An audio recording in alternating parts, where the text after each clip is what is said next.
Hello बच्चों।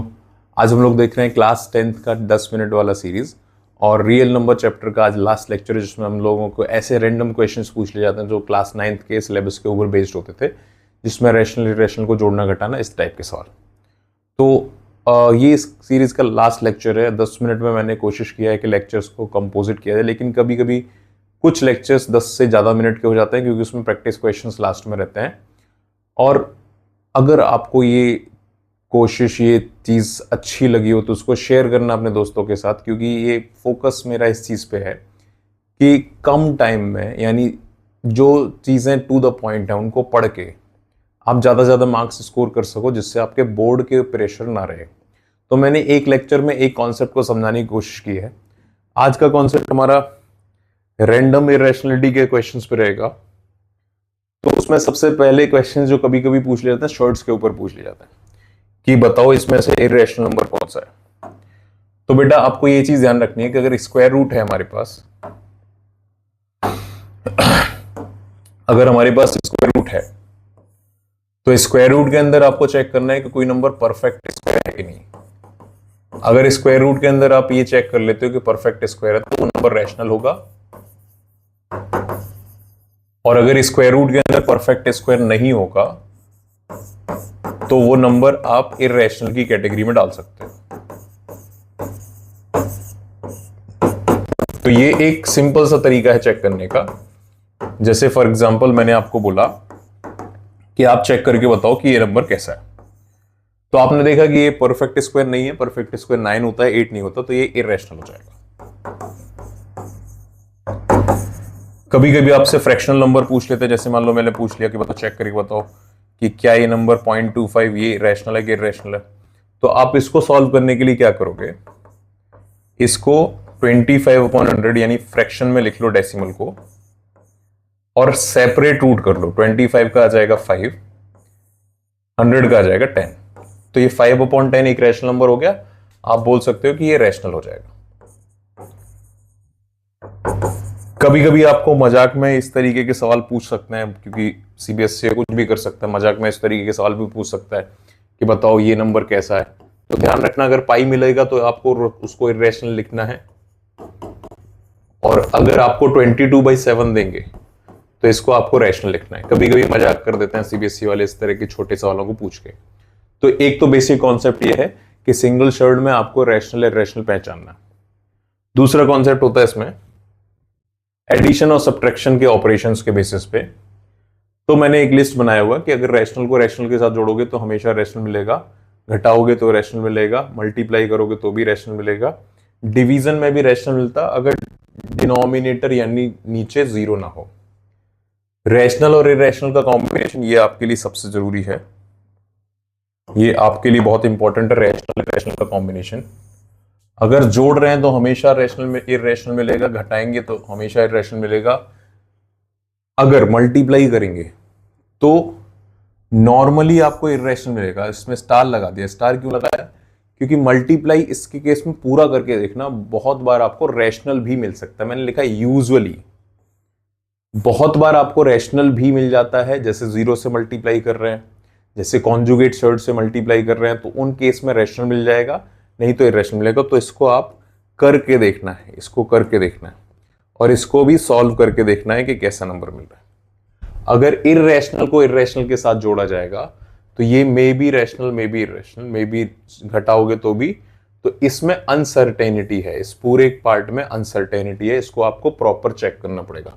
ये हम लोग प्रॉपर चेक करेंगे, इसको पूरा चेक करना पड़ेगा। तो देखते हैं सवाल कैसे मिलेंगे हम लोगों को। जैसे मान लो मैंने सवाल दिया कि 2 + √3 ये कैसा नंबर है। तो आपने देखा कि ये रैशनल नंबर है, ये इरेशनल नंबर, जोड़ा गया है तो ये पूरा इरेशनल हो जाएगा डेफिनेटली, विदाउट एनी डाउट।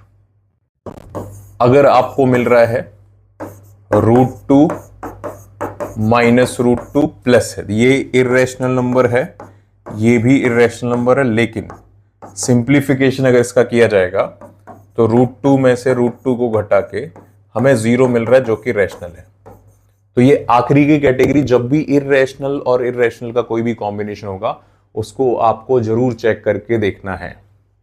मान लो मल्टीप्लाई करवा दिया गया, जैसे मान लो √2 का मल्टीप्लाई करवा दिया गया √2 - 1 के साथ, तो ये मल्टीप्लीकेशन करके देखना है, ये आ जाएगा 2 और ये आ जाएगा -√2, तो ये इर्रेशनल आ गया।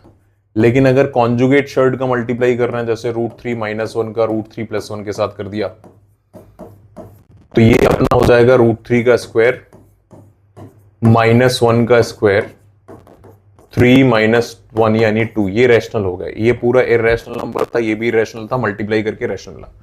तो पूरा ऑल इन समरी ये है कि आपको अगर आप सॉल्व भी कर लोगे ना, तो आपका 1 मिनट से कम टाइम वेस्ट होगा। उसमें आप पूरा श्योर हो लो कि पूरा नंबर जो दिया हुआ है वो रैशनल है कि इर्रेशनल है। कभी कभी स्क्वायरिंग वाले सवाल भी दे दिए जाते हैं कि जैसे स्क्वायर करके पूछ लिया गया कि बताओ ये नंबर कैसा नंबर है, तो स्क्वायरिंग वाले सवाल दिए जाएंगे। तो इसमें सबसे कॉमन मिस्टेक बच्चे ये करते हैं, मैं ये बता भी देता हूं ये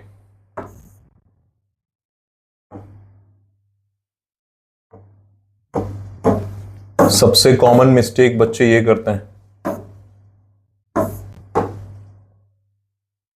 स्क्वायरिंग वाले क्वेश्चंस में सबसे कॉमन मिस्टेक, जैसे मैंने ये सवाल दिया,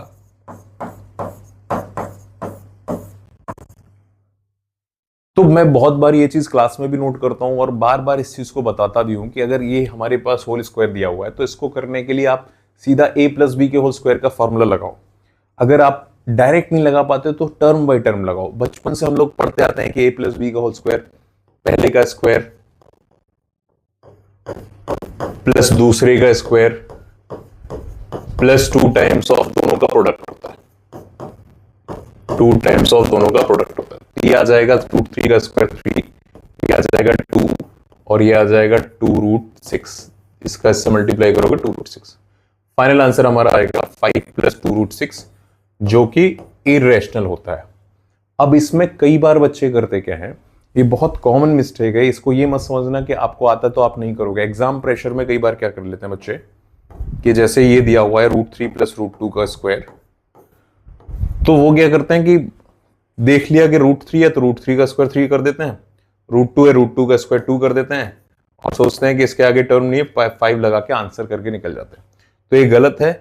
इस मिस्टेक को ध्यान रखना, a + b का होल स्क्वायर a - b का होल स्क्वायर लगाना है और इसमें इर्रेशनल नंबर मिलता है। ध्यान रखना, ये मिस्टेक मत करना कोई भी। तो इसके बेसिस पे प्रैक्टिस क्वेश्चन देखते हैं। इसमें बताना है कि a pair of irrational number whose product is a rational number. किस इर्रेशनल नंबर के पेयर का प्रोडक्ट रैशनल मिल रहा है, तो आप मल्टीप्लाई कर लो चारों ऑप्शंस को, देख लो परफेक्ट स्क्वायर कौन है। जो परफेक्ट स्क्वायर है वो आपको रैशनल मिल जाएगा। लेकिन उन्होंने कहा है कि पेयर ऑफ इर्रेशनल नंबर्स का प्रोडक्ट, तो पहले इसमें ये देख लो इर्रेशनल नंबर्स कौन से हैं, उनके मल्टीप्लिकेशन से जो परफेक्ट स्क्वायर मिलेगा वो आपका आंसर हो जाएगा। ये कैसा नंबर है, सीधा सीधा आप मल्टीप्लाई करके बता सकते हो। इसके बारे में मैंने बताया, product of 2 irrational number is always irrational. ये जरूरी नहीं है, ये अनसर्टेनिटी वाली टेबल में है। इसको मल्टीप्लाई कर लो, कॉन्जुगेट शर्ट्स हैं, ये मैंने बता ही चुका हूं कैसा नंबर आएगा। इसके बारे में बता ही चुका हूं कैसे चेक होना है। इसको प्रैक्टिस करना, दोनों को स्क्वायर करके ओपन करके जोड़ना, कैसा नंबर मिल रहा है देखना। इसको भी स्क्वायर करके घटाना है, इस बार घटाना है तो पहले दोनों के स्क्वायर्स कर लेना फिर घटाना। इसमें आपको देखना है कि कौन सा नंबर √3 और √5 के बीच में लाई कर रहा है। तो √3 पहला तो नंबर, अच्छा √3 और √5 के बीच में कौन सा नंबर लाई कर रहा है ये बताना है। तो आप इनकी वैल्यूज यूज कर सकते हो। √3 का मतलब 1.732 अप्रोक्स और √5 का मतलब 2.3 अप्रोक्स। तो इन दोनों के बीच में कौन सा नंबर है उसको मार्क कर लेंगे। ये नंबर कैसा नंबर है, ये तो एकदम लड्डू सवाल है। ये नंबर कैसा है और इसमें रीजनिंग क्या है ये आपको मैं ऑलरेडी बता चुका हूं। तो ये इस सीरीज का लास्ट लेक्चर था। ये प्रैक्टिस क्वेश्चन जरूर करना अगर आपको कुछ भी सीखना है। तो नेक्स्ट चैप्टर पॉलिनोमियल्स में हम लोग फिर से मिलेंगे। Bye bye.